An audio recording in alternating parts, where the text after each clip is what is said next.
A lot of my life before college was focused on a lot of health issues that I was dealing with. Everything was really complicated and scary, and my mom and I weren't getting a lot of answers. I saw her acting as an advocate for me. Seeing my mom advocate for me when I was in such a scary and confusing position, I knew that I wanted to do the same thing for other people. And initially that meant that I wanted to go to medical school and I wanted to be a doctor. But the more that I explored that, the more I started to realize that it just really wasn't for me. And so being at Davis, I had the opportunity to explore ways to do what I knew I wanted to do.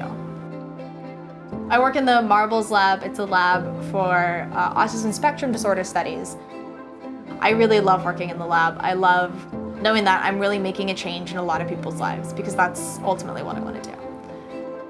I also looked at an organization on campus called Each Aggie Matters, and they mentioned a text line that really anybody can text into when they're in a crisis, and it's called Crisis Text Line.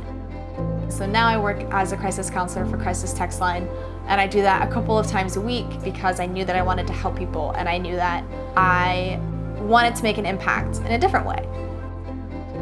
Eventually, I just kind of realized that the desire to be in a field of healthcare with a lot of kind of hard, heavy science, but also being that advocate for patients, weave into genetic counseling perfectly.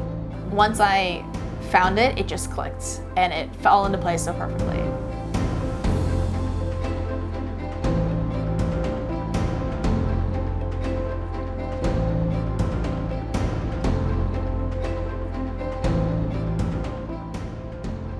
I just knew that that was what I wanted to do.